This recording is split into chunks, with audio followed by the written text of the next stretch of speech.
Et aujourd'hui, nous voyons le fruit de cette collaboration, à savoir l'Université Acropolis Isiane, l'Université de Nosor, le ECG Agadir, chaire de la responsabilité sociale de l'entreprise et développement durable de l'ECG UCAN, le centre de recherche Serge Mian et le RIOS, l'Université Haute-Alsace, l'ESC Tunis. Et qualité.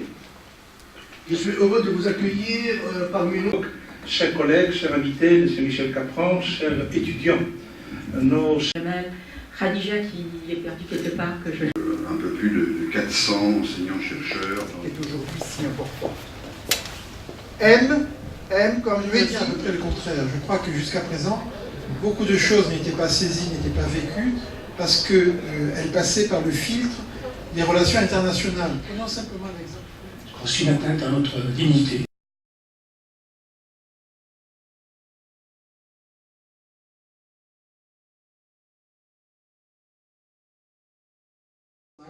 Le nom d'un parlementaire en France, qui est la loi du 28 juin 2011, qui parle éventuellement de la création d'une nouvelle forme juridique qui s'appelle EIRL. Ça veut dire entrepreneur interprofessionnel à responsabilité limitée. Cette nouvelle loi... Pour à la fin les remettre aux autorités pour qu'ils les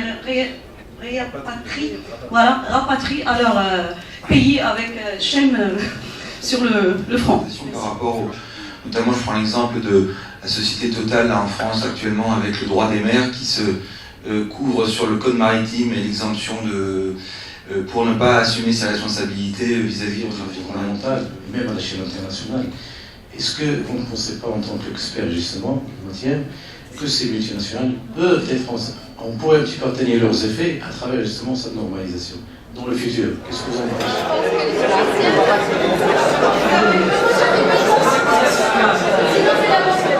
Aussi bien des services que de l'industrie. On a le thème 1, le thème 2, le thème 3 et le thème 5 et le thème environnementaux retenu par l'analyse qualitative.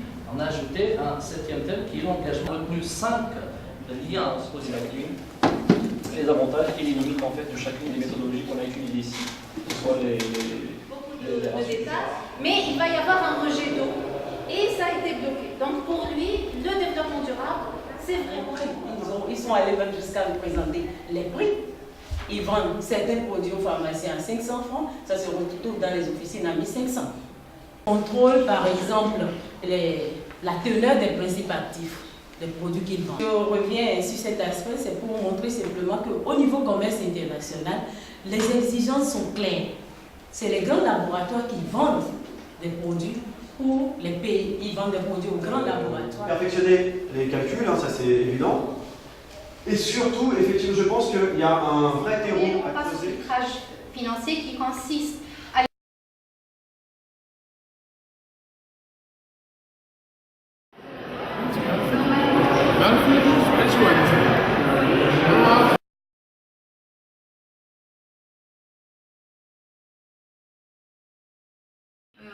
il s'agit là de reprendre les différentes dimensions ou facteurs contextuels et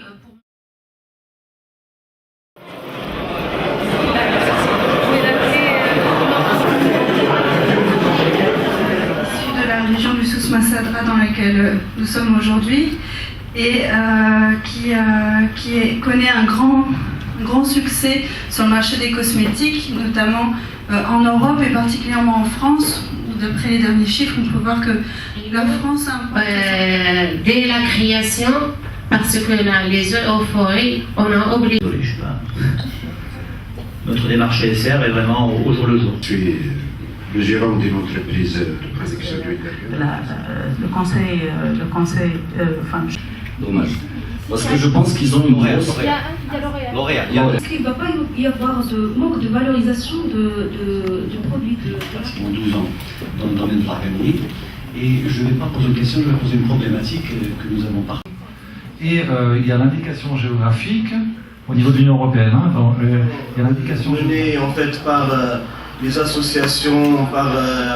de cette GIE-là, qui est donc certifiée EcoCert.